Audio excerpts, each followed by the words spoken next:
Introducción a la gastronomía. Sus inicios se remontan en un tiempo cuando el hombre se alimentaba de lo que podía encontrar en su estado natural y se lo comía sin mucha preparación. Ese estado no iba a durar mucho tiempo, pues la superioridad del hombre en cuanto a inteligencia se trataba se iba a manifestar. Es así que el hombre primitivo tuvo que inventar medios para pescar y cazar animales de talla importante. Edad antigua. Las personas con mayor poder económico comían pescados, carne de caballo, insectos, etc. En Mesopotamia se fabricaba la cerveza. La alimentación mejoró mediante el tiempo a través de los pueblos vecinos, cultivando trigo, uva, nuez, arroz y demás. La carne la comían tanto los pobres como los ricos. Usaban vasos y copas de oro en los banquetes, lo que hacía que en el arreglo de sus salones se mostrara el lujo. Fueron los primeros que usaron los platillos para comer. Acostumbraban comer acompañados, por ello hacían banquetes. En los banquetes romanos había mucho lujo, había mucha abundancia y extravagancia en los platillos. Los primeros habitantes del continente recolectaban frutas y raíces debido a la gran extensión de la tierra que había, y cazaban animales fáciles de matar. Al paso de los años se cazaban animales más grandes, por esto fue la alimentación más segura. La alimentación tenía relación con la religión, puesto que los indígenas veneraban a los dioses haciendo ofrendas de alimentos. La Edad Media. ¿Cómo se comía en la Edad Media y sobre todo qué se comía en esa época? Dependía completamente de la posición social a la que se pertenecía. Esto no parece una gran noticia o diferente de la casualidad o diferencia la cualidad. Muchos alimentos que son comunes en las cuales cocinas de los países europeos fueron introducidos hasta después del descubrimiento de América. Las clases bajas comían pan de centeno, cebada, alforfón, mijo y avena. Las harinas refinadas como el trigo, con la que fabricaban el pan blanco, las consumían principalmente las clases altas. Para acompañar el pan con vino, cerveza o sidra. Por esto la presencia de bebidas fermentadas como la sidra, el vino, el aguamiel y por supuesto la cerveza. El consumo de cerveza era impresionantemente. Sin embargo, debemos tomar en cuenta la cerveza y el vino eran preciados, también por su contenido alimenticio, y esto, sobre todo las clases bajas, no había muchas opciones para hacerse de proteínas e hidratados de carbono como las presentes en la cerveza. La carne no era como podemos suponer, un alimento que consideraban como frecuencia las clases bajas. El consumo de cerdo era la vaca o la ternera. La carne era abundante en las comidas de las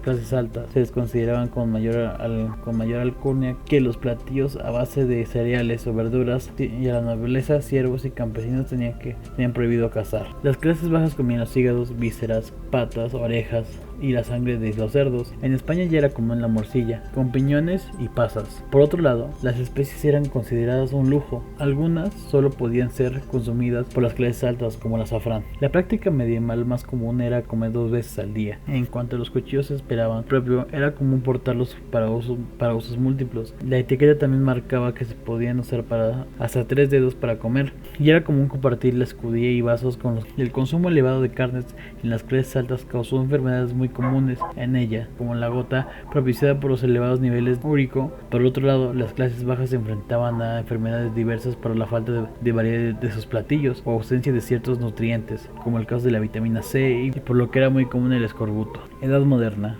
El periodo comprendido del siglo XV hasta el siglo XIX es el momento en el que se fijan las principales costumbres alimentarias de la mayoría de los países europeos, costumbres que se conocen con el nombre de cocina tradicional. La alimentación de las clases populares era prácticamente la misma en Castilla que en Alemania.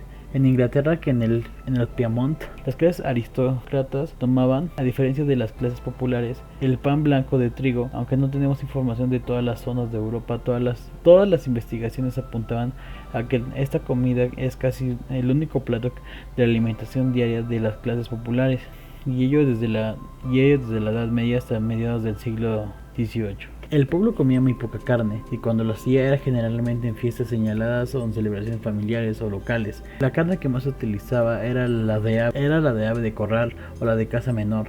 Generalmente se sacrificaban un único ejemplar al año, y su carne se salaba y se embutía, lo que permitía disponer de esta aportación proteínica. Los productos de huerta se comían solamente en la estación en la que se producían, y generalmente eran muy pocas valoradas. Las clases altas basaban su alimentación en el consumo de carnes cocinadas de diversas formas. Y la repostería. Durante el periodo que va desde el siglo XV se produjeron importantes transformaciones en la mesa de las clases acomodadas. Algunas de estas han perdido hasta la actualidad. Edad contemporánea. Abarca desde 1989 hasta nuestros días en Francia, debido a que ha sido el país con más cocineros y autores gastronómicos. La evolución que la gastronomía tuvo ahí le dio liderato en la gastronomía mundial. 4 autores gastronómicos se destacaban en el comienzo de la época: Jean Antoine Briand Solarit, Filosofía del gusto, donde habla de la gastronomía como ciencia. Balthasar Grimond de la Reynie escribió el manual de anfitrión y creó un tribunal gastronómico.